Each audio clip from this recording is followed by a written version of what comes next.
Okay, this video is a part two. I began the last video by saying that I'm going to be demonstrating to the new people who are new to the channel something that they probably have not seen before regarding Abu Dhabi 2021, and that is that we've all been misled, right?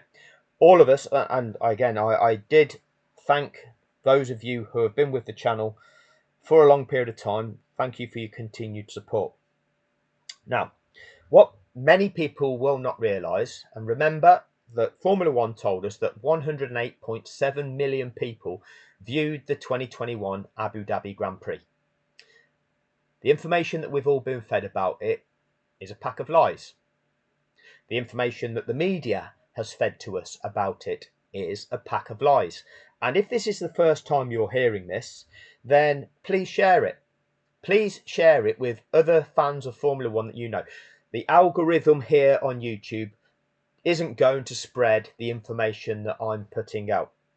All right, so this video is going to demonstrate to you who are new to the channel, who haven't seen this before, exactly what was wrong with what we've been told.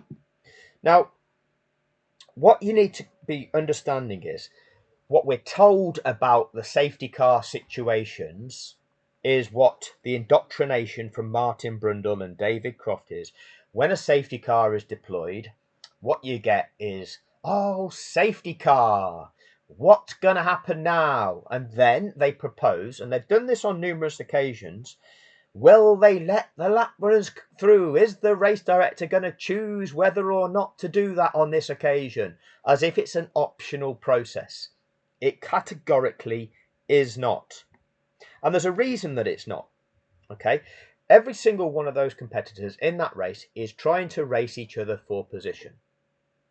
Now, just because the leader comes round and laps you, you're not eliminated from the Grand Prix. You are still racing. We've had Grand Prix where the lead car has lapped up to, say, fourth position even. Fourth position is still in that race. He's still trying to get third position, still trying to get a podium position. Just because the leader's that fast that has come round and gained a lap on fourth doesn't put fourth place out of that race. But here's the problem. When race control intervenes in that race to have to deal with a safety incident, they put the safety car out on track. The safety car picks up the leader. Any car that the leader is ahead of, right, in terms of directly on the track, they have to wait behind that lead car. The next car that up the road from the safety car, that disappears off around the track and joins the safety car snake. So if, for example, the leader has lapped fourth position and just 2 seconds up the road is third, because fourth and third were in a close battle, but now there's an incident because another car's crashed. Well, the safety car picks up the leader. Third place disappears off around the track and links up with the back of the safety car snake. Fourth place, who was previously vying for a podium position, you know, one of the leaders, yeah? Well, he's now left a lap behind the car that he was previously challenging. And you get Brundle saying, oh, just get them out of the way of the race between the leaders. Fourth is one of those leaders, right? Oh, they're just interfering with the race between the leaders. Right, just first and second aren't the race between the leaders. Third's still a leader. Fourth is challenging for third. So here at Abu Dhabi 2021, Lando Norris, he had been running fourth in that Grand Prix, and had he finished, was he fourth or fifth? One of the two. Had he finished in that position, that would have meant he'd have finished fifth in that Drivers' Championship that season. At that stage of his career, would have been his highest finish in Formula One over the season. But he got a supposed slow puncture. That's part of a tyre narrative. We won't worry about that in this video. He had to pit, supposedly, re-emerged, came back on track in 10th position behind Ocon.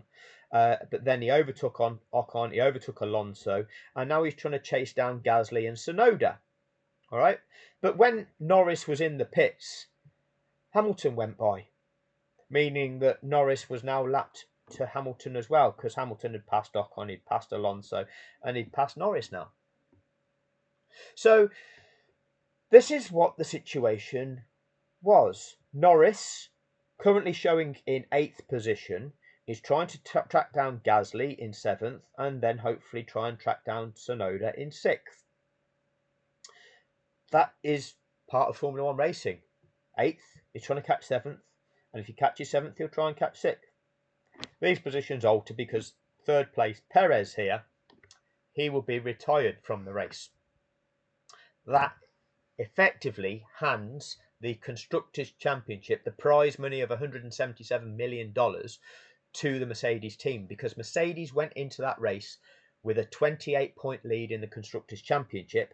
So therefore, if Red Bull only had one car finishing, the maximum that one car can achieve in the race is just 26 points, which means they can't overturn a 28-point deficit. With just one finishing car, Red Bull can only finish second, regardless of where the Mercedes cars finish. Even if the Mercedes cars, neither of them finish the race. If Red Bull have only got one competitor that finished, they still will finish second. Their only chance of winning the Constructors' Championship is by having both of their cars finish that race. And they retired Perez. And Perez was extremely surprised by that. But, like I say, look at where the money flows. Let's just, I'll play this through and you'll see that what happened now. Norris here is just over 11 seconds. It's about 11.1, 11.2 seconds behind Gasly here.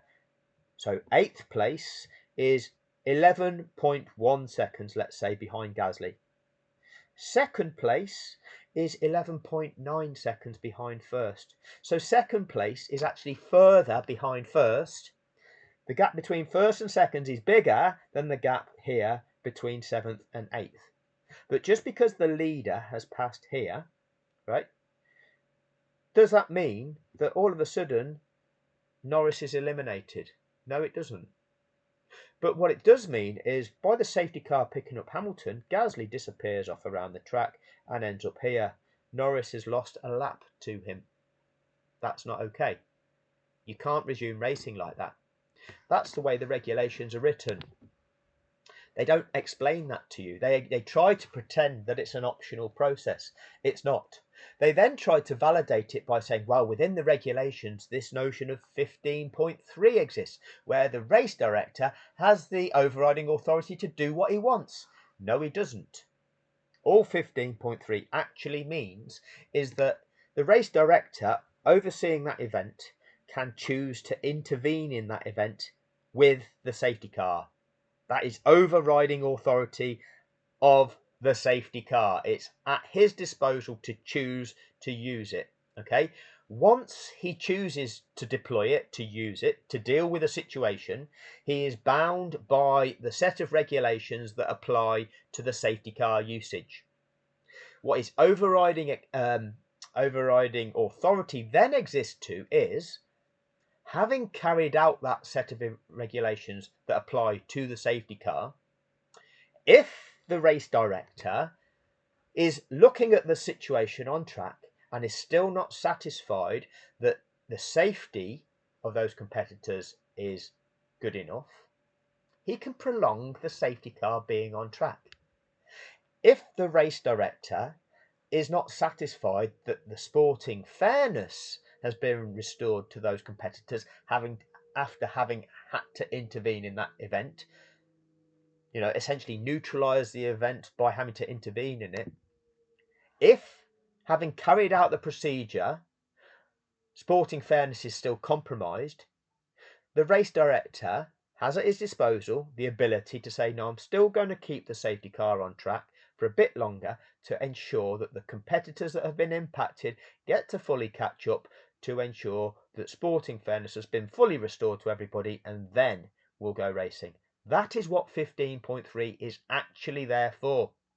And yet we've all been lied to. I'm the only person that's actually saying it that way.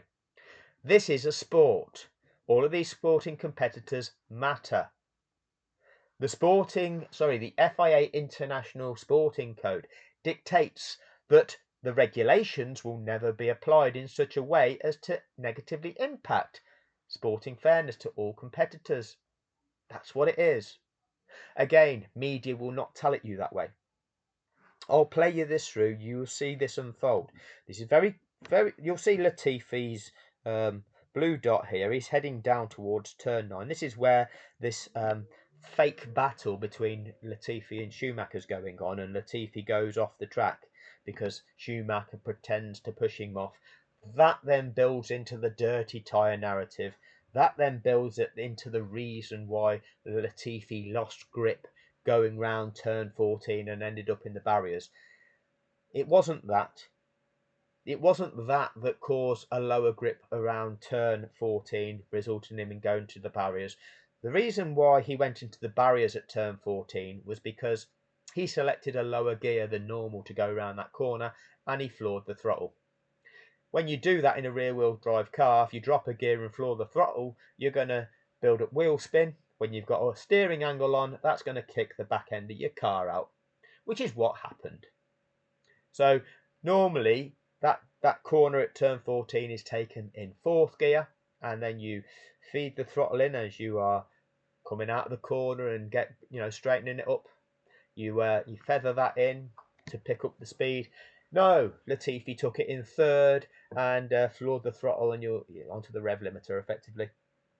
And what happened? Oh, the back end comes around on him and smashes into the fence.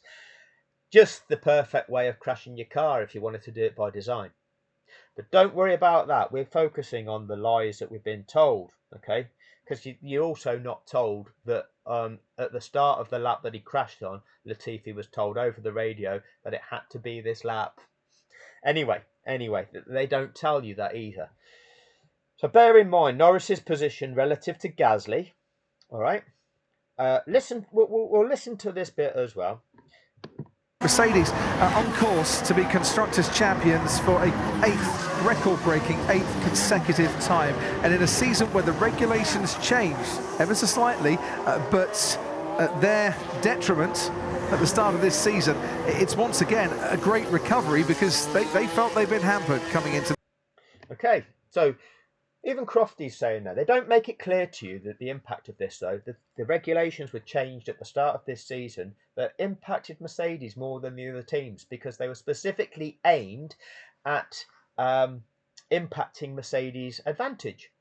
Mercedes were clearly dominant in that era. Whether that was legal or not, I don't know. All right. It wasn't a cost cap era. So the fact that they had a bigger budget than other teams, well, everybody accepted that. Those with the most money could spend more money to make their car better than everybody else. People accepted that as being the case. Whether we like it or not, it wasn't illegal. All right. Whether they developed an engine illegally, whether they were involved in other things illegal, I don't know. We're not party to that information. All right. We have to accept that as being authentic at the moment, although we can remain open-minded. However, we get the trolls talk about DAS being illegal. That wasn't illegal. That's just mindless fools not knowing what they're talking about. But the regulations were changed at the beginning of cost cap. 2021 was the first season whereby budget restrictions were imposed. So in a season whereby from now on there's a limit to what you can spend, and guess what? We're now introducing a regulation that means that you people are being impacted more than the other teams. Well, it means you've got to spend more money on making your car competitive again relative to these teams. And next season, we're changing regulations to a new design of car, which is going to require a lot of money being spent onto it. But you're going to have to even spend more money than everybody else just to make your car competitive this season. Mercedes managed all that. They managed to spend their money within their budget, make their disadvantage to a position of making their car competitive again, and at the same time try and develop the following season's car. Red Bull didn't do that. Red Bull didn't have that disadvantage to overcome because the rules had actually been changed to benefit them back then. They overspent, meaning that their 2022 car was an enhanced version because they'd spent more than they were allowed to on it. And yet there was effectively no performance penalty. They were still allowed to go and win. They weren't penalised. Anyway, we'll move on to actually the specifics of this event. this season by those slight regulation changes. Well, that feels... The blue dot of Latifi has now crashed. Right? That's become stationary at turn 14. You'll soon hear, oh no, Nicholas Latifi has crashed. Like a long time ago, doesn't it? But yes, Mercedes had an awful pre-season test, didn't they? We thought they would be in terrible trouble come the first race. Oh no, Nicholas Latifi has crashed, and I think that is at turn 14, where we saw safety car. Kimi Raikkonen crash in practice. It is at turn 14, and yes, that will be a safety car because marshals are... Okay, that's standard. It's a safety car situation. It's not a red flag situation. You would red flag the race in each of these scenarios. If that track was blocked and you couldn't safely get cars through that area of track, okay, you'd have to stop the race. You can't get through that area of track because it's completely blocked, or there's that much debris there. If we continue to lap over where all that debris is, it's likely that there's going to be cars getting punctures right, left and centre. Let's just stop it. Let's get it all cleared, okay, and therefore it's safe. No, there was a passageway past that crash incident whereby the cars could clearly lap around there behind the safety car, so it didn't meet that criteria. You would red flag it if the driver required medical attention. If there was clearly a serious problem with the driver or even a marshal, then you deploy the medical car. And what you wouldn't want is cars, Formula One cars and the safety car streaming by an incident where somebody required urgent medical attention, and every couple of minutes you've got the distraction and have to concern yourself over your own safety when there's this stream of cars coming by. So you'd red flag it on the interest of dealing with somebody's life, because that's important. Okay. The other scenario for red flagging it for this kind of incident is if the barrier is damaged and requires extensive repairs in order to make it fit for purpose again. Now, you'd only be able to determine that once you'd inspected the barrier, so you wouldn't immediately red flag it. Okay, you'd have to do your barrier checks, and only when it emerged that there's a problem that's going to take a prolonged period of time to repair it, and really you're only going to be able to assess that after probably 2 or 3 laps of the safety car, because your first priority is going to be the removal of the vehicle and sweeping the debris away, and perhaps at the same time as sweeping the debris away, you're assessing the impact of the barrier. By that time, probably 2 or 3 laps have elapsed, and then if your assessment determines that this barrier repair is probably going to take another 10 or 15 minutes, and that's going to take another 5 to 10 laps out of this race, we don't want to take all that much time, so we'll now red flag it so that this much of the event is not actually kind of taken out of the racing. Evidently, they chose to go racing. They determined that the barriers didn't require extensive repair, and so it wasn't a scenario whereby there was extensive barrier work that needed doing. So it was never a red flag situation. After the event, they proposed, oh, Massey should have flown a red flag. No. Again, and it's not a precedent you'd want to set, because if teams were aware that what happens is, if in the last 5 laps of a race, if an incident occurs, we automatically red flag it. Well, what that means is you could have participated in an event that is, say, 90 to 95% complete. You'd be not in contention to compete in that event, and how do we get a chance of achieving a better amount of points? Well, we'll cause a red flag situation. The race gets stopped, and now we get to start from scratch again and just race off over a couple of laps. Now that just becomes a tool of manipulation. So you don't do that. You carry out the standard protocol as you would at any stage in any race of any Grand Prix of that season. It's a uniform set of regulations. They don't change just because it's the last Grand Prix, so we do things differently. No, not at all. Just like in a football season, when it gets to the last day of the season, the last round of games, well, we play different rules on the last day of the season. No, you don't. It's the same rules of football that apply at every game. So, Latifi's crashed. Let's play it on. Going to need to recover that Williams and to work on it, and this now completely changes the context of this race if they can clear the Williams in time and we can have a couple of laps racing to... Okay, yes, it does completely change the context of that race. That almost 12-second advantage that Hamilton has over Verstappen, that gets wiped out due to the safety car being deployed. All right, so if it's possible to go racing again, that field of competitors will resume racing, all bunched up, nose to tail in the correct race order.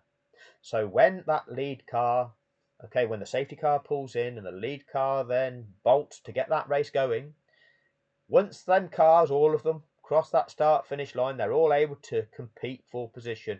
Second place can try and overtake first. Third place can be trying to overtake second. That is what happens. The reset for everybody due to the intervention of the safety car. That is what happens. It neutralizes racing. All right. All previously built up advantages are wiped out between all competitors, and that is achieved by those safety car regulations. If no lapping has taken place, the regulation regarding the safety car is such that once you've deployed the safety car, that safety car has to remain on track at least until the leader is behind the safety car and every other competitor has caught. They're all lined up nose to tail behind that lead car. So what you end up with is a stream of cars with all of the previously built up advantages between each competitor wiped out, and they're all in the correct race order running nose to tail. So that is essentially the start condition for the race, just like the grid. The correct race order and all the advantages between they're all starting in the right race order. And there's nobody's got a big advantage over another. It's all the same for everybody. That's the way it works. And that's how you restart. All that the 48.12 does is where lapping has taken place, you've got to release the lapped cars and afford them the time, which is a mandatory one further lap of the safety car. Okay, one further lap of the safety car beyond the lap that they're released on, to afford them the time to try to make it around the track and link back up with the back of that safety car snake, achieving the mandatory restart condition, which is a train of cars in the correct race order, first down to the last running competitor, with all of the previously built up advantages wiped out. Now, on 4 occasions as race director, Michael Massey exercised 15.3 by not only carrying out that mandatory procedure, he kept that safety car out on track for a further lap beyond the mandatory one to ensure that those released cars fully caught the back of that safety car snake. That demonstrated what Michael Massey knew. So this notion of him being under pressure and panicking, he knows what he has to do. He knows why he has to do it. There is no panicking. Whoever's putting pressure on him, it's not a panic thing. It is collapsing. It's not a panic, okay? It is collapsing to somebody's tyrannic will. That is what Michael Massey has done. He's failed to act with integrity. Somebody has acted with tyrannic power and made him do something. He has gone on to subsequently sign a non-disclosure agreement. He has been paid off to be silent and not expose what has actually taken place. If he was to ever say anything about it, they would demand the money back that they paid him, and there is probably a clause in there where they would then to seek damages for themselves for him exposing their crime. That is the nature of legal devices. Now, the law is supposed to be there for the purpose of justice, for people's protections. It's not there to protect criminality. That is how that device is being used. The non-disclosure agreement is being used to protect criminality. We'll get back to the racing anyway. He just said, if we can get a couple of laps racing. Listen to Crofty again. to work on it, and this now completely changes the context of this race if they can clear the Williams in time and we can have a couple of laps racing to the checkered flag.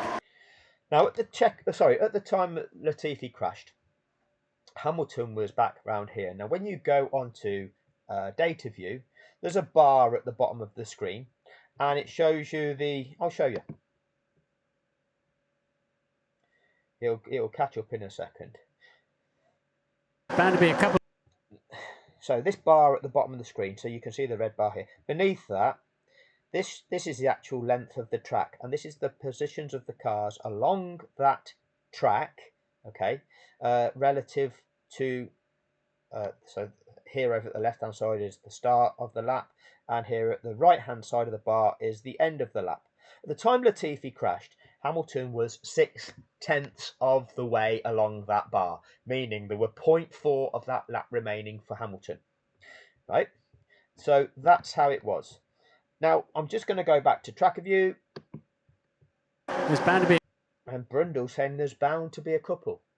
Firstly, Crofty proposes if we can get a couple of laps of racing left, and Brundle then affirms there's bound to be a couple. The data is the opposite of that. The data says that on average, if this type of incident happens, when the lapping of cars has taken place in a Grand Prix, on average, 5.5 laps of that race are wiped out before racing resumes. That is on average. So this notion of there being bound to be a couple is completely false. What is highly likely, what is most likely, is that this is going to be a safety car finish. You may, if you're lucky, get one lap of racing if it can be cleared up quickly and this procedure can be carried out quickly. You may get one, but there's definitely not bound to be a couple. That is suggesting that the car can be cleared up, the debris can be swept, the barrier can be checked, the unlapping procedure and the mandatory lap afforded to those released cars completed all within 3.4 laps. That's not possible. That is not possible. It doesn't happen. If they're super quick, if everything goes like clockwork, would it have been able to be done in 4.4 laps? The reality is it wasn't. And the reality is Latifi's car caught fire as well, prolonging that, because then you have to take the time to deal with the fire. You have to use a fire extinguisher to put the fire out. Until the fire is out, you can't approach the car and begin the recovery operation. Firstly, you've got to put the fire out. You've got to make sure that things are cool enough, because you can't go starting manhandling a car that's on fire. Okay, so you've got to put the fire out. By putting the fire out, you're spraying the fire extinguishing powder up, and that goes onto the track, and that needs to be removed from the track. That all takes additional time, prolonging this. So just to recap. Completely changes the context of this race if they can clear the Williams in time and we can have a couple of laps racing to the checkered flag. There's bound to be a couple, and of course that. So straight away, Sky Sports are diverting your attention and making you believe that there's bound to be a couple of racing laps in this. That is not what the data would show you. So we'll carry on. That's where Max Verstappen's much fresher tyres will fire up and give him the confidence on any kind of restart. They're both on hard compound tyres at this stage. Right? Hard compound tyres are hard compound tyres. They don't fire up on any kind of restart. Why are we using the term any kind of restart? Right? Hard compound tyres is the same, chemically the same substance that's chemically on here. There might be a bit more of it on these because less of it has worn off, but it's still chemically the same stuff. It's not going to fire up differently. All right? You might have a bit more grip because there's a bit more of it. But that's about all. Not a massive advantage. Plus, Lewis Hamilton tends to manage his tyres and they do last quite long. But why did he say any kind of restart? Checkered flag. There's bound to be a couple, and of course that's where Max Verstappen's much fresher tyres will fire up and give him the confidence on any kind of restart. On any kind of restart. Strange, isn't it? It depends how there will be, I'm pretty sure, on lap 52, obviously. We're not on lap 52. The leader Hamilton is now on lap 54. He's crossed the start-finish line. He was on lap 53. Latifi, having been was on lap 52 when his lap 52 when he crashed. Hamilton was on lap 53. Hamilton's now on lap 54. What are we doing? We're disorientating people already. Because of the slow pace with 5 to go. So it's a 58 lap race. You've told us we're on lap 52, but you've told us there's 5 to go. Yes, there is this lap and 4 more. So there is 5 to go for Hamilton, essentially. But we weren't on lap 52. We're on lap 54. They'll probably have a lap or two, as long as they get it. If they get it. That's the third time it's been reaffirmed. Crofty said a couple of laps. Brundle says there's bound to be a couple. And now he says they'll probably get a lap or two. 3 times you've heard that. This is what happens. They continually reaffirm things to you to get you to believe things. Vehicle on there and get that out of the way. And coming into the pits, Max Verstappen. Hamilton stays out. Verstappen coming in. So Verstappen was behind Ocon. There were 3 cars, Ocon, Alonso and Norris, in between Hamilton and Leclerc. Now, you're fed also with the notion of resuming the race with lapped cars in situ. Well, you can't do that because of Norris being disadvantaged to Gasly. You'll see how that unfolds. If that was true, if it was a consideration of you and your team, would you consider losing more ground?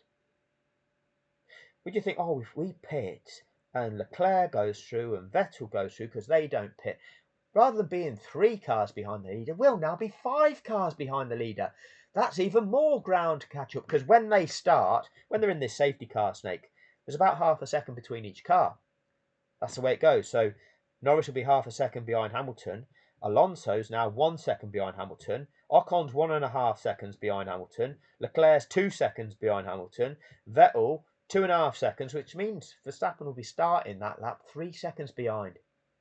You've lost out. Why would you throw that away? That's a fictitious situation. That doesn't happen because these cars, as every other lapped cars that qualify, they're all removed, and it's Verstappen that ends up half a second behind Hamilton. But Sainz, who will be in third, he'll be half a second behind Verstappen. That's the way this works. That's the way it has to work.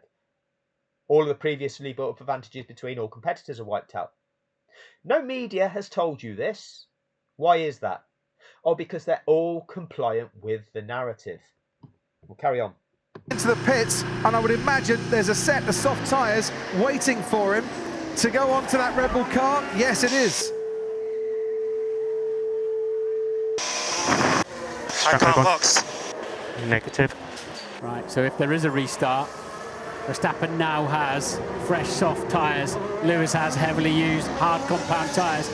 They will let any lapped runners through on the...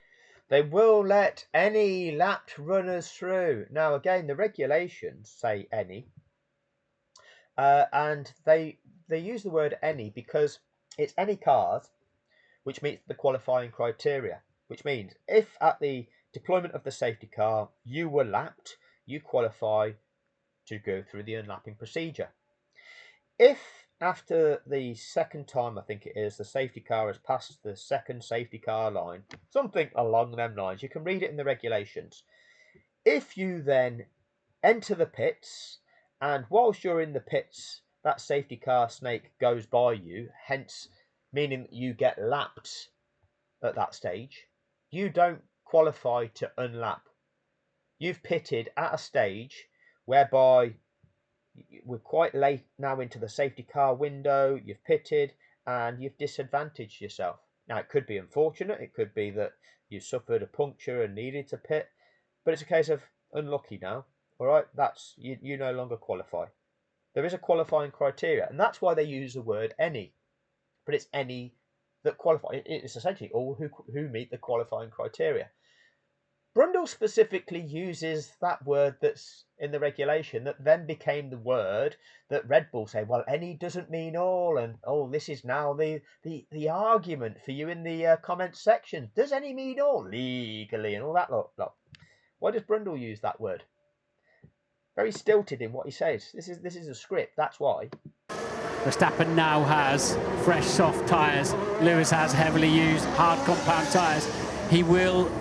They will let any lap runners through on the safety car restart, and he will presumably end up, well, they had nothing to... They will let any lap runners through on the safety car restart. So he tells us they will let any lap runners through on the safety, and then later on he gets to question, will they let the lap runners through? I'm not sure that's mandatory, but that's normally on a wet day. He tells us they will, right, on the safety car restart. Doesn't tell you that once those lapped cars have been released, the safety car has to afford them cars that are released the opportunity of making it around the track to catch the back of the pack to reset the start condition. Doesn't say that, does he? They will let any lap runners through on the safety car restart. On the safety car restart. They will let them through on the restart. They'll just let them through.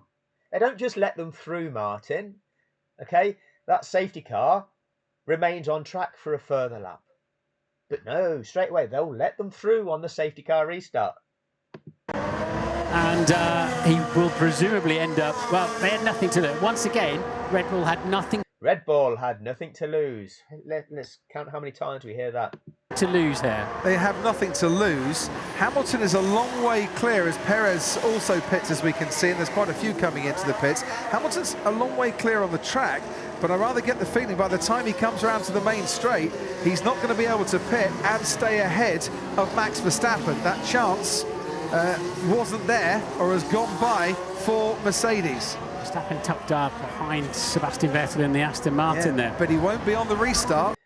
Again, affirmed again, won't be on the restart. Affirming the restart. Okay, tucked up, he won't be tucked up behind him on the restart. So then we get the question, will they let the lap runners through? I'm not sure it's mandatory.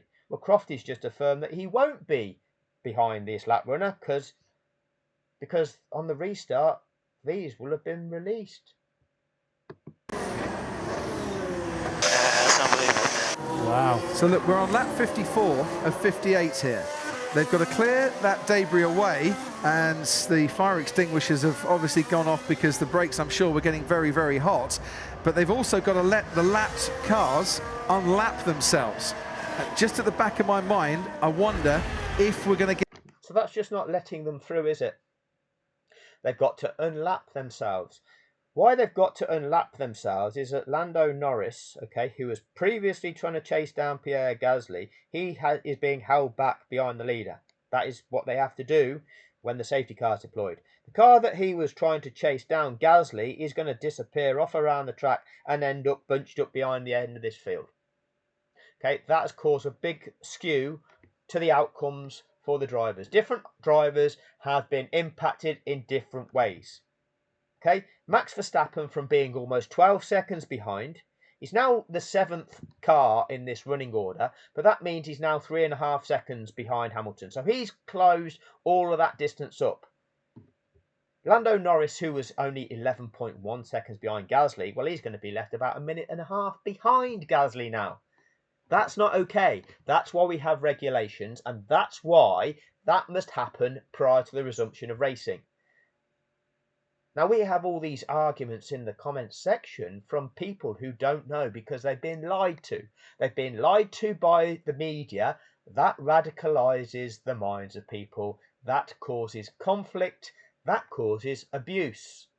You can see from the comments that I received on this channel the amount of abuse that I receive from trolling, from people who have been disinformed by the media. I don't want to give too much away at this moment in time.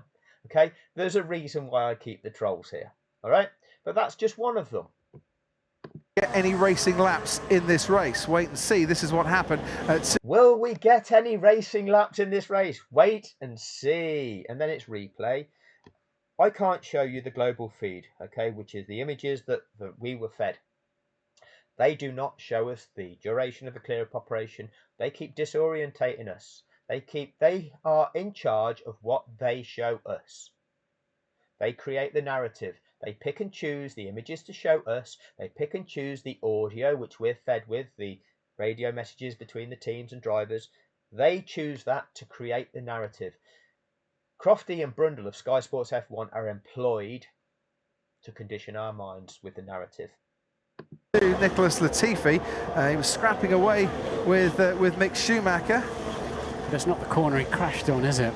That was earlier on, I think, in the skirmish with Schumacher. They barged wheels, went off the track, would have picked up a bit of dust and debris on his tyres, and then the rear just lets go. Probably dirty tyres from being offline.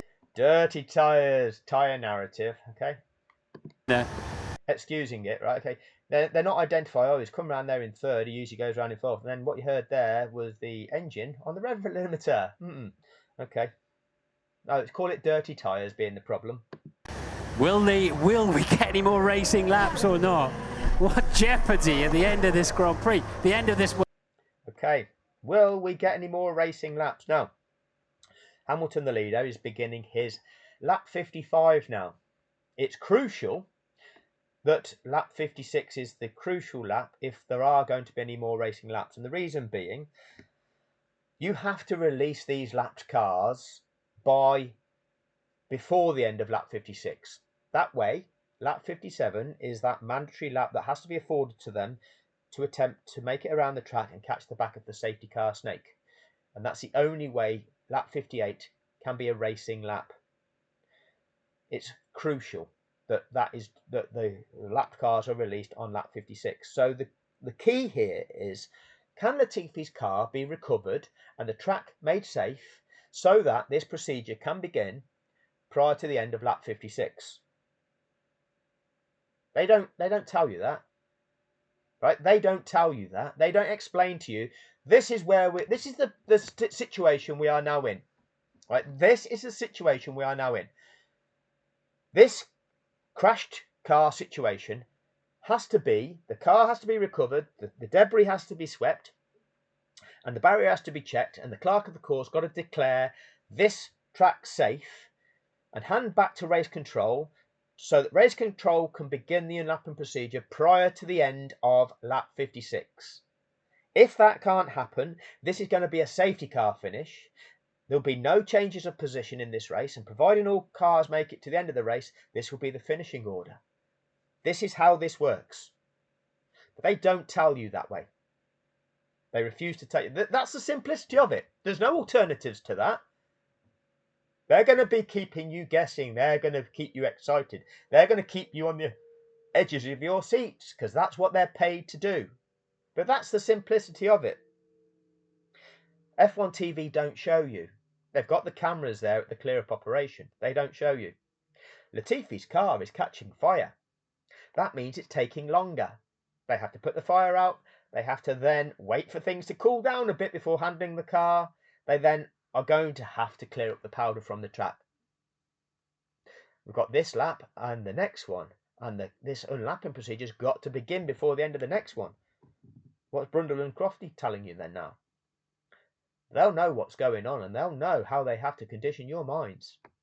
World Championship, will there be any more racing laps? If there are, then Verstappen has got the tyres to really do something with them. Will they let the lap runners through? Will they let the lap runners through? So, right. Why are we asking, will they let the lap runners through? Let's go to Nicholas Latifi's camera here. Oh, what's going on now? Oh, has it actually, have they put the fire out yet? I think they have.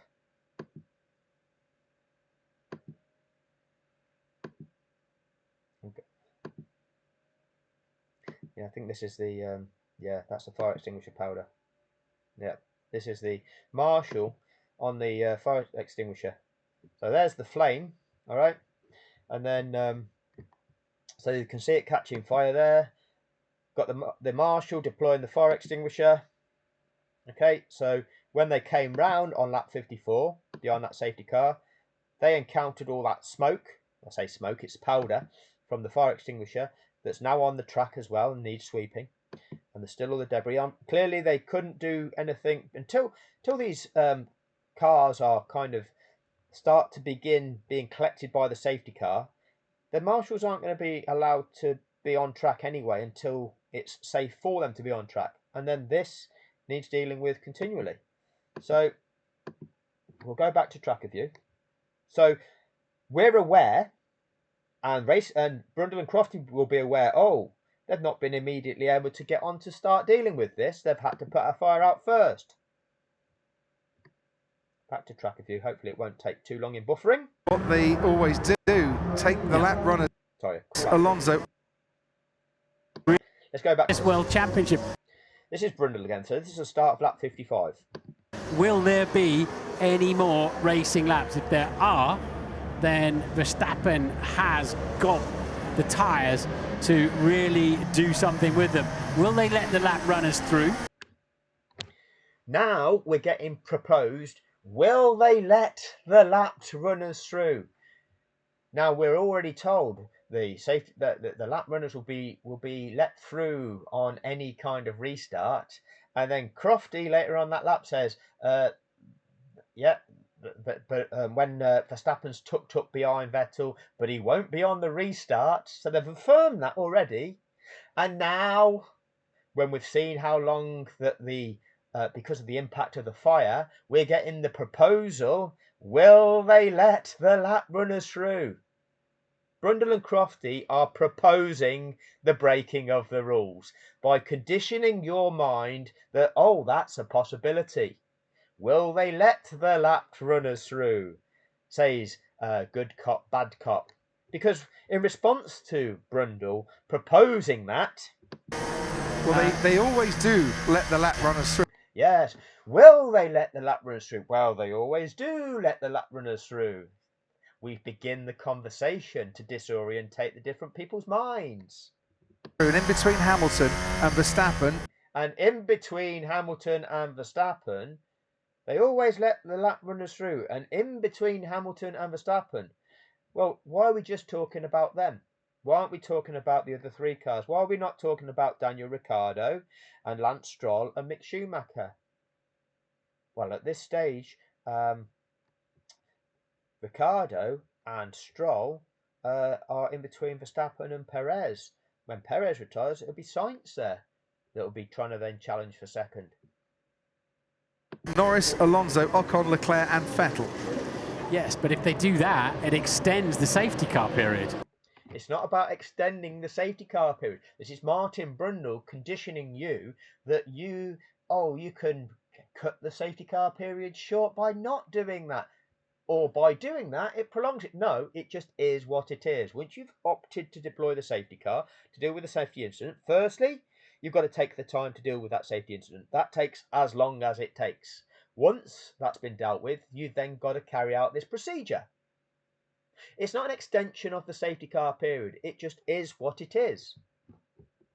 But that's what they always do. Take the lap runners out of the way so they're Take them out of the way. not interfering in play. So they're not interfering in play, is what you have just been told. You've just been told that they take them out of the way so they're not interfering. It's not about interference. Lando Norris here was trying to catch Pierre Gasly. Where's Pierre Gasly now? Oh, well, Pierre Gasly is all the way around at turn 9. Tsunoda pitted, lost position to Gasly. Gasly's going to pit. He'll be on fresh tyres as well because he can. That'll restore him back out behind Tsunoda, and then he'll have the chance to fully catch the back of the pack. He'll ultimately, when they've all bunched, be the last car at the end of this safety car snake. Now essentially a lap ahead of Norris. It's not just, taking Norris out of the way. That's not what it's for. We've all been lied to. What's the situation behind me? So, situation is, Verstappen has pitted. He had a free pit stop. We would have lost track position to him. 4 laps remaining when you cross the line. So this field has to bunch, and then they have to send lap cars through. So, but even Mercedes, they have to send lapped cars through. They don't explain it, do they? This is all scripted. This is all kept vague, so it complies with the narrative that they can convince people of. it may not restart. Is he right behind me? He will be, once they've sorted out all the order. This is going to take a while to sort out. There might be one. With new tyres. Copy, Lewis. We would have lost track position if we had pitted. And that was the big key here. Mercedes, for the second time, keeping Lewis Hamilton out.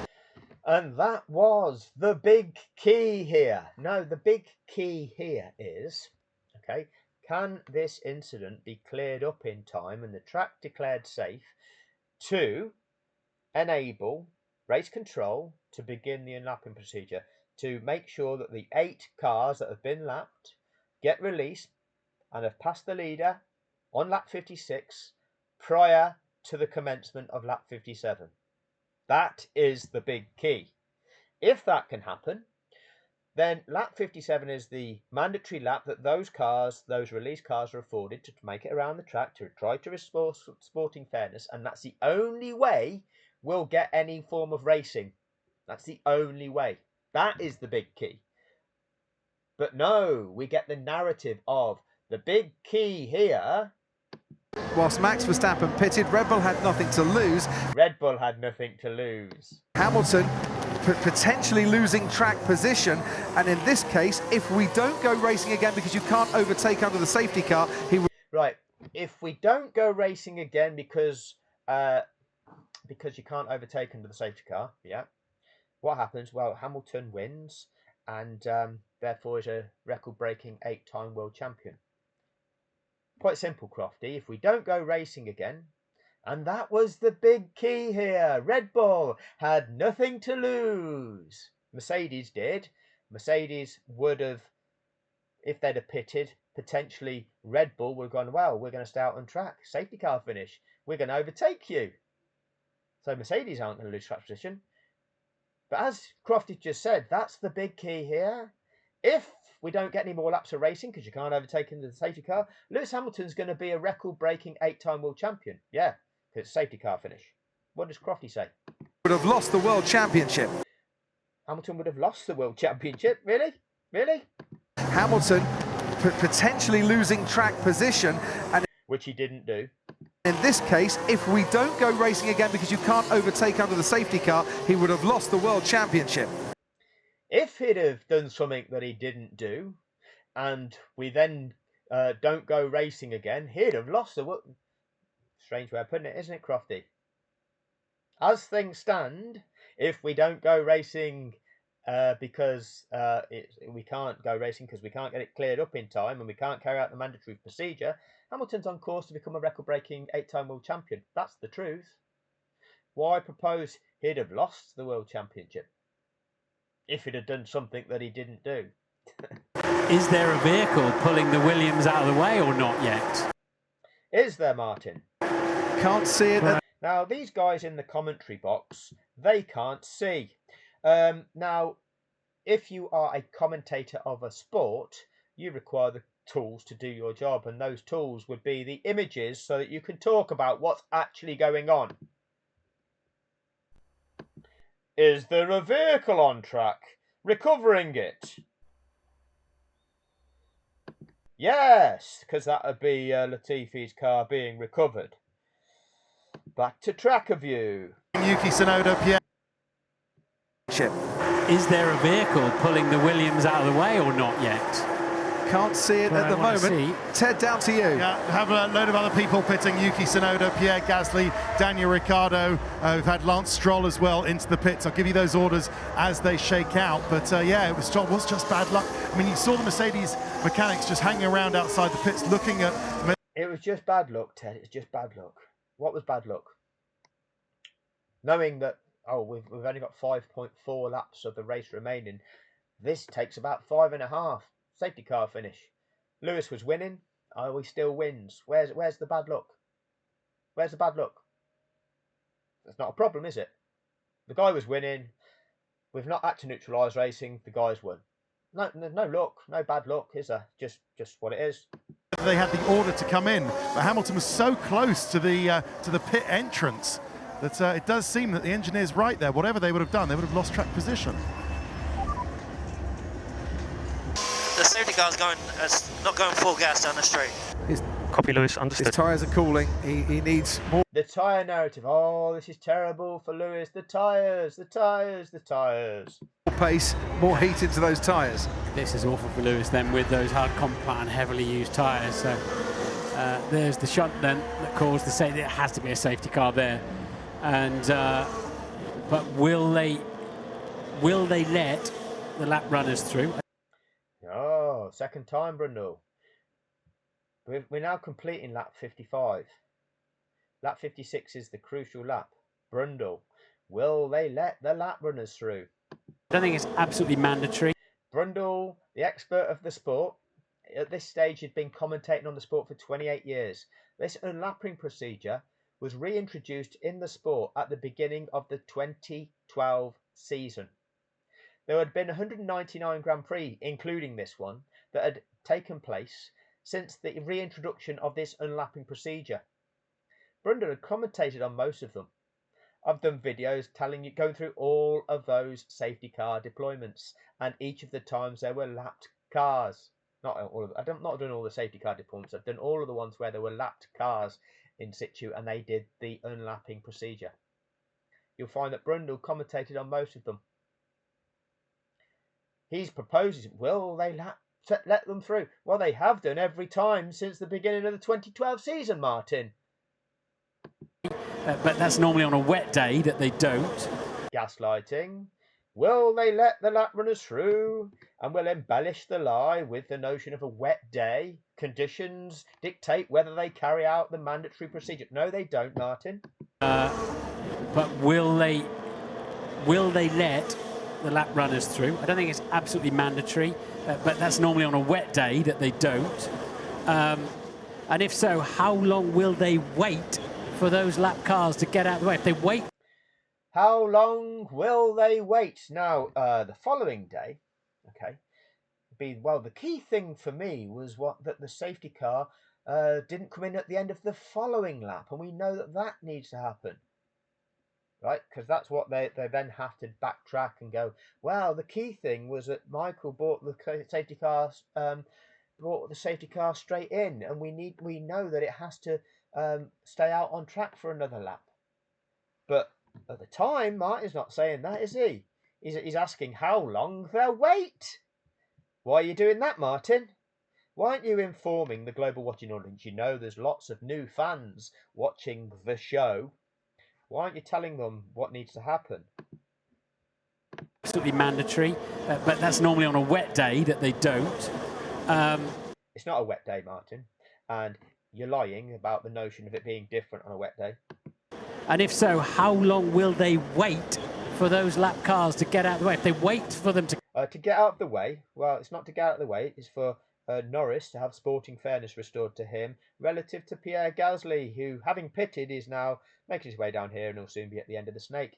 Now, we're about to commence lap 56, the crucial lap. catch the pack up, which they don't have to do, Nope. they're Nope, affirmed by Crofty. Will he wait for him to catch the back of the pack, which they don't have to do? Nope. Now, technically, no. Technically, they don't have to fully pack. The wording of the regulations is such that once those lapped cars are released, the safety car returns to the pits at the end of the following lap. Because the anticipation is that you've got the remainder of the lap that they're released on, plus one more lap. And providing they're released, say, halfway around a lap, they've got essentially 1.5 laps to make it around the track and catch the back of the pack. And often that's enough. If it's not, the race director has at his discretion the notion of 15.3, which is to keep the safety car lapping until they fully catch the back. Although he doesn't have to. He can say, you know what, they've had enough time. They've not caught the back of the pack. We're going to go racing. He would not be he would have carried out the regulations if that's what he makes the decision to do. You can't pull him up and say, well, you've breached the regulation. He'll go, no, I've carried out the regulation. You might have left certain competitors adrift, and that's not good.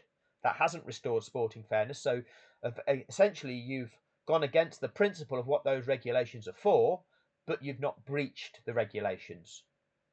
But that's why 15.3 exists, is to ensure sporting fairness. And like I say, Massey has demonstrated on 4 occasions that that is what he did. Brazil 2019, Spain 2019, Sakir 2020, Eiffel 2020. The 4 Grand Prix where Michael Massey utilised 15.3 to keep the safety car on track for yet an additional lap beyond the release of those lapped cars. He knows. Brundle's just lying. And if so, how long will they wait for those lap cars to get out of the way? If they wait for them to catch the pack up, which they don't have to do, then I don't think we'll get a racing lap. If they let them through, we could get 1 racing lap. So this is the key lap, lap 56. Those lapped cars have to be released this lap. 3 laps to go.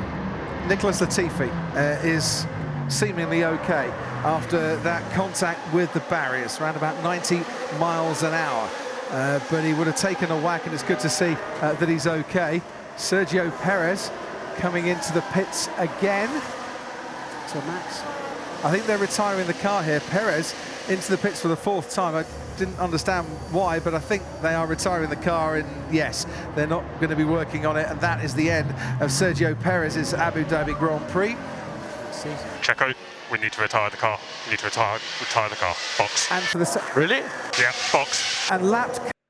Okay, so Red Bull have retired Perez. Perez is surprised, really? But that was a diversion. That was to distract your attention. A Red Bull's going to... Is that Max? As you heard from Brundle. Because that now we get hit with this. Cars will not be allowed to overtake. It's not mandatory in the regulations. And lapped cars will not be allowed to overtake. It's not mandatory in the regulations. It is, Martin. There's Lando. And when Perez, when he makes it round, Perez will disappear all the way down this order. That promotes Norris up to 7th. Still trying to chase down Gasly in 6th. There's 7th place. 6th place will be here because Gasly's soon going to catch Tsunoda. 6th place has ended up the best part of a lap ahead of 7th. That's not okay. That's not allowed. Now, let's just go back 10. Listen to it. We need to retire the car. Box. And for the really?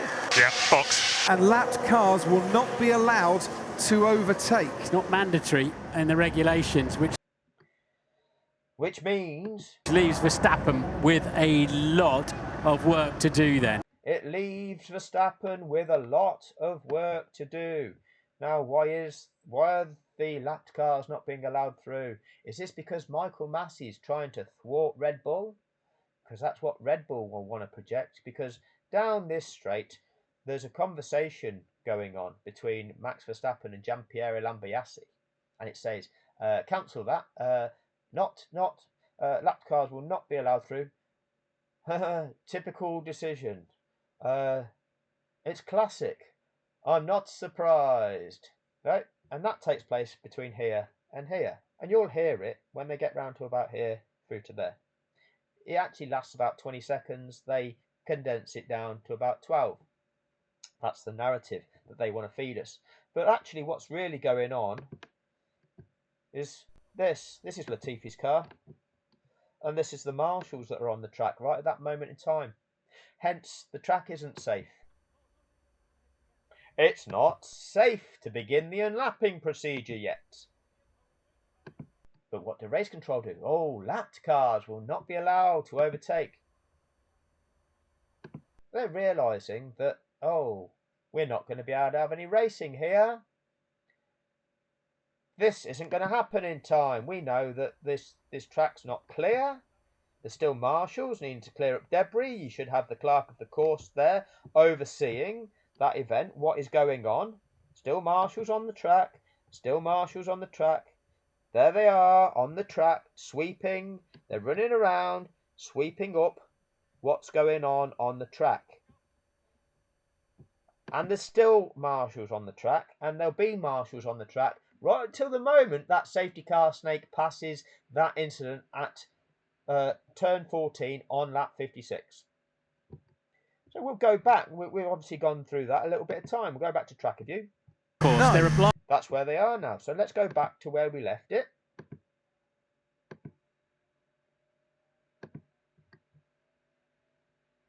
Mandatory in the regulations, which leaves Verstappen with a lot of work to do then. So Mercedes will be Constructors' champions at the end of this race, as it stands at the moment, assuming... Completely. That's what they are now. Even if Hamilton and Bottas drop out, they had a 28-point lead. Max Verstappen can only get 26 points on his own. That Hamilton and Bottas finish this race. The Drivers' Championship, though, is very much up for grabs. No, it's not. Be a safety car finish, unless the lapped cars can be released this lap. The lapped cars won't be allowed to overtake, which means that there are plenty of cars in between Hamilton and Verstappen for Verstappen to fight his way through. Doesn't mean that at all. You can't resume the race with Norris now left here, and the car that he was previously 11.1 seconds, 11.2 seconds behind, now all the way here. You've ruined Norris's chances. That's not okay. That's why we have the mandatory regulations. Norris, Alonso, and also Ocon and Leclerc and Sebastian Vettel. None of which are 5 cars listed again. Which Martin says... for position, of course. No. None of those cars are for position, of course. Well, they are. Therefore, 7th, 8th, 9th, 10th, 11th. They're all for position. And what you're doing as well is that you're leaving it so 7th can't challenge for 6th in that race. And you've not mentioned the car here, which is, this one here, Daniel Ricciardo in 13th and Lance Stroll in 14th. And then we've got 3rd place Carlos Sainz in the Ferrari. Now, surely 3rd place Carlos Sainz in the Ferrari wants to challenge 2nd place. Is that for position? What 3rd challenging 2nd? Is that for position, Martin? Yeah, he wants to challenge him, doesn't he? They're obliged to get out of the way, but Lewis will be long down the road.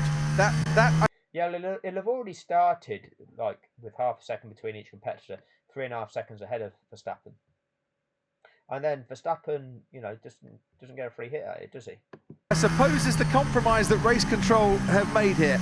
I suppose this is the compromise at race control. I suppose this is why the referee is breaking the rules of football here to manufacture an ending to the game of football. I suppose this is why the referees decided to play next goal's the winner, everybody. No, you're not allowed to do that in professional sport. In any kind of sport where it's actually an official sport in an official league, okay? Unless you're playing jumpers for goalposts with your mates, right? And you go, right, lads, next goal's the winner, then we're going down the pub, right? Unless you're doing that, you have to abide by the rules of the sport. But Crofty wants to propose, I suppose that's the compromise being made. Vettel. None of which are for position, of course. No. They're obliged to get out of the way, but Lewis will be long down the road. That I suppose is the compromise that race control have made here by giving the best possible chance for racing to the finish rather than finish. By giving the best possible chance for racing to the finish. The best possible chance for who? Are you giving Lando Norris the chance of racing against 6th place Gasly? Are you giving the best possible chance for 3rd place Sainz the chance of racing against 2nd place Verstappen? You're not doing that. And in order to resume a race, you have to give everybody their best possible chance against everybody who they're competing against. That's the way the sport is. That's what sport is. Who are you giving the best possible chance of racing to the finish? Oh, that's to Max Verstappen. Behind the safety car, they've decided the lap cars will stay where they are. Cancel that. Lap cars will not be allowed to overtake. Yeah, of course. Typical decision. It's classic. That's the price. So, Israel Verstappen, the victim of the situation again. Red Bull are being thwarted. This is the narrative that F1 TV want to present you by selecting that message, editing it and playing it to you. The reality of the situation is there's still marshals on the track, which meant that they couldn't do the unlapping procedure because it's not safe to yet carry that out. Look, I'll try and look at this objectively. We should get 1 lap of racing here. No, that can only happen if the lapped cars are released this lap, and then lap 57 is that mandatory safety car lap, and that's the only way we can go racing. Can the all 8 cars be released this lap? And we're very close to the end of the lap, aren't we? What's going on? Racing to the checkered flag. We're praying to the racing gods. We're showing you the emotion, how people feel, everybody. It's all about how you feel. No, it's not. So what do Red Bull want? What do Red Bull want? Doesn't matter what Red Bull want. There's marshals still on the track. I mean, just moved themselves over here to make sure that they weren't in the way when the safety car came round. Max Verstappen and Giampiero Lambiase. Jumping over there. What do Red Bull and Giampiero Lambiase want? Doesn't matter. As race engineer, do they want the chance, or do they want to finish behind the safety car? Do they want the chance by starting with the lapped cars in situ, which you're not allowed to do? Marshall's still on the track. With no overtaking. Just jumped off the track. Still a broom on the track. Clerk of the course can't declare it safe yet. Because I think that is the decision that has come from race control. I think race control have decided to break the rules to give Red Bull a chance. Being objective, says Crofty. Taking. So having seen what we've just seen, there's Hamilton just about to cross the start-finish line. The clerk of the course still got a radio race control to say, okay, it's clear now. You can begin the unlapping procedure. And then race control has to notify all the drivers, okay, I'm now going to begin the unlapping procedure. The cars that are on the lead lap, stay online, no more weaving. And the lapped cars, you may now begin. That last of those lapped cars is not going to pass the leader in the safety car in this amount of time. Because I think that is the decision that has come from race control. And they wouldn't have done it, would they? No. We're now on lap 57. This has got to be a safety car finish. No other way. No other way. Safety car finish. And personally, this is the decision that gives them the best chance if they... Personally, being objective, this is the best decision that gives Red Bull the chance if Red Bull want that chance. Look at all this lies. Bullshit. Want it. Yeah, I mean, the regulation, as I said, they may allow the lap cars. Told you, they keep having to lie to you and condition you 2 or 3 times each time. They have to keep drilling it into you. Yes, it's possible to do it this way. It may. It's not mandatory. Red Bull had nothing to lose. It's not mandatory, as pointed out, but as you point out, Crofty, there'd be no... Good cop, bad cop. As you say, there'd be no laps of racing if they didn't break the rules. Racing laps if they let the lap cars through, because I think the safety car will come in at the end of this lap, and there will be 1 racing lap.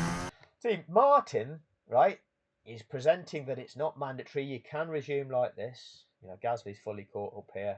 Norris is still behind there. He thinks we're going to get 1 racing lap. He thinks that the safety car is going to come in and we'll get round 1. He's predicted that. He's surprised when it actually happens.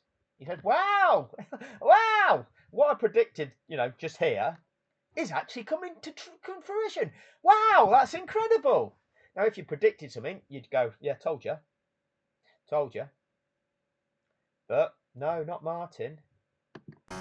They'll all get blue flags, I would imagine. That's the second time we've said that. At least. That leaves him with a lot of work to do. Christian and Michael. Yes, go ahead, Christian. Yeah, why aren't we getting these lap cars out of the way? The message selected by F1 TV to play to the world when we are on lap 57. Okay. This is again to all build into the narrative. The simplicity is we're on lap 57. If you do the unlapping procedure now, then what happens is these 8 lapped cars are released and the safety car returns to the pits at the end of the following lap. That's at the end of the 58th lap, which is and you don't go racing until you've cross the start-finish line. But when you do cross the start-finish line, that's the checkered flag. That's the end of the race. That is called a safety car finish. So it's guaranteed to be a safety car finish now. We're on lap 57. It's guaranteed to be a safety car finish. The people that are the camera crews and the editing crew choose this message to play to the world now to divert your attention. Oh, what's going to happen now, everybody? We've chosen this message, which is in breach of the rules, but we're going to play it to the world. Just give me, well, because Christian, just give me a second. Okay, my big one is to get this incident clear. You only need one racing lap. To create the narrative. Well, I assume Christian's talking about then, you know, getting the lap cars out of the way, not clearing the incidents away. Crofty talking shit. I assume he's talking about getting these out of the way, not clearing the incident away, which means he's not talking about clearing the incident away. You've had to deploy the safety car. You've had to neutralise the race to deal with an incident. And you're going, oh, you assume that Christian's not bothered about the incident. No, the race had to be neutralised to deal with the incident. And you can't resume the race if you've not dealt with the incident that you had to stop it for. Cool.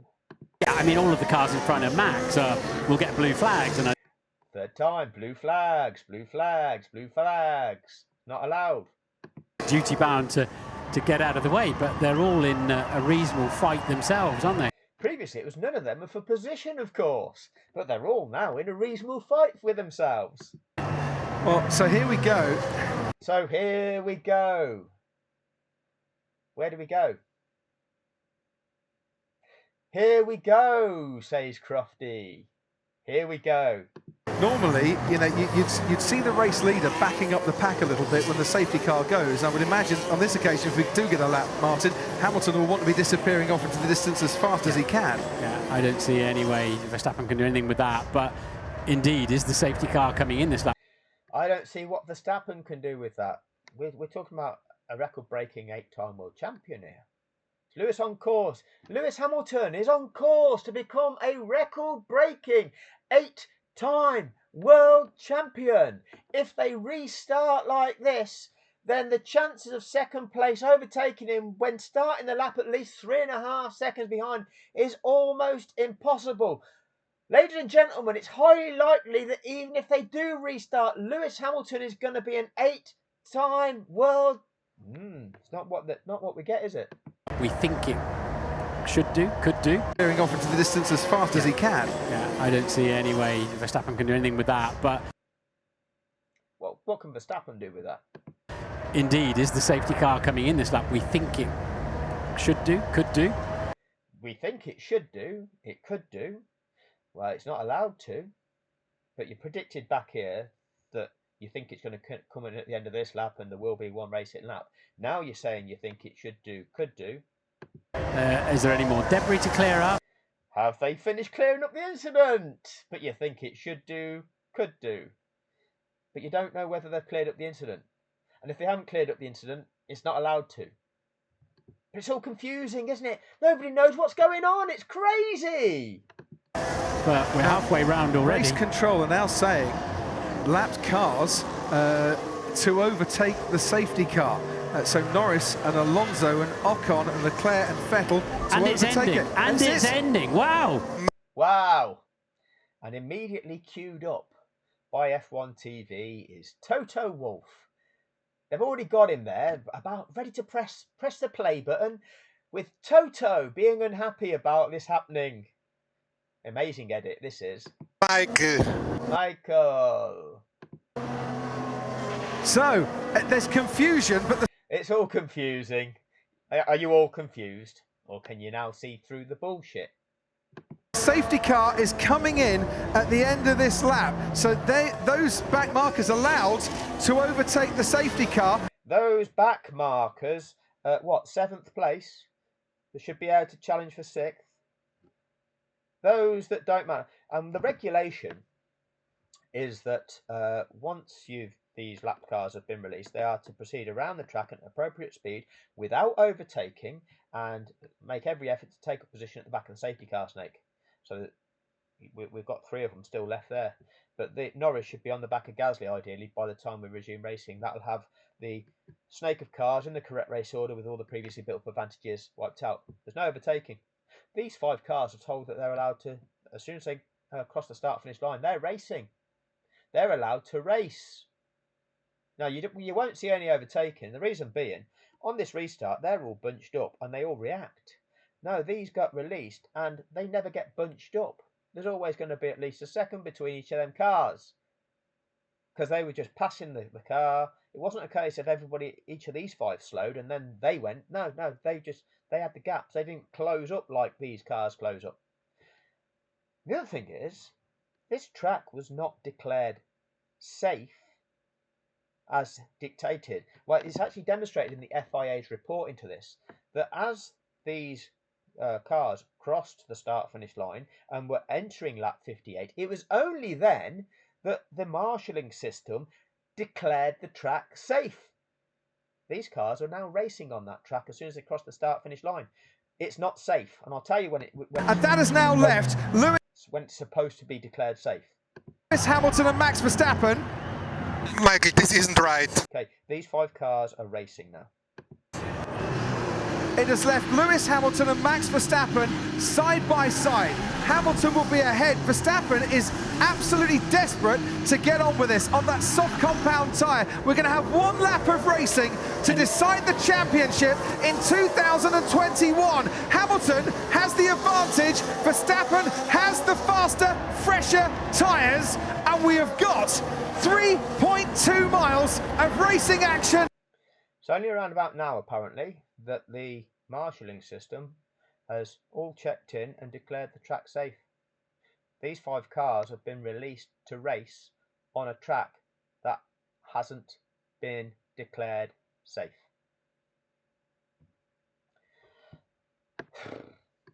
And yet nobody... All the way to the checkered flag! Exciting. Nobody at the World Motorsport Council, who all ratified the report, could identify any of these issues. None of them could identify any of the issues in the steward's appeal, which was entirely valid. Nobody in media has been able to pick out that we're all being lied to. Nobody in media has been able to tell you the true purpose of the safety car regulation and what it actually is there for and what it actually means. Might be the first time you've experienced this and heard this. Now, what will happen is, you'll have read in the comments section, there will be the usual trolls here to go, oh, the 400th time that he has produced the same video. Well, you see, there were 108.7 million people defrauded by this fraud. And so far, less than 100,000 people, well, maybe, I've got a video that's similar to this that's had about 180,000 views. So that's the most. That's about the extent of the number of people that will be aware of just how much of a fraud this actually was. That's not even 1%. That's not even a fifth of 1% of that population who are defrauded, that are aware that they've been defrauded. And I'll keep making videos until every single one of them are aware that they've been defrauded. And actually the rest of the world's population become aware that this show, this media, this corrupt governing body defrauded everybody on the planet. Because they wanted everybody on the planet to watch their sport. They claim that there's 500 million followers of the show now. They wanted them all to be watching. Some opted not to. But they'll have read about it and they'll have been mind conditioning to believe that what took place was what took place and this is what it happened and it was just a human error. Move on already. That's what it's conditioned 500 million people, 500 million followers of. And yet only 180,000 people truly know. So, if this has opened your eyes, please share it. If you have the ability to do this better, please do so. It's important that people get the accurate information. Make shorts. because many people can't cope with such long videos. But thank you for sticking with it. Thank you for your continued support, and we'll get there. More to come. Thanks for your time.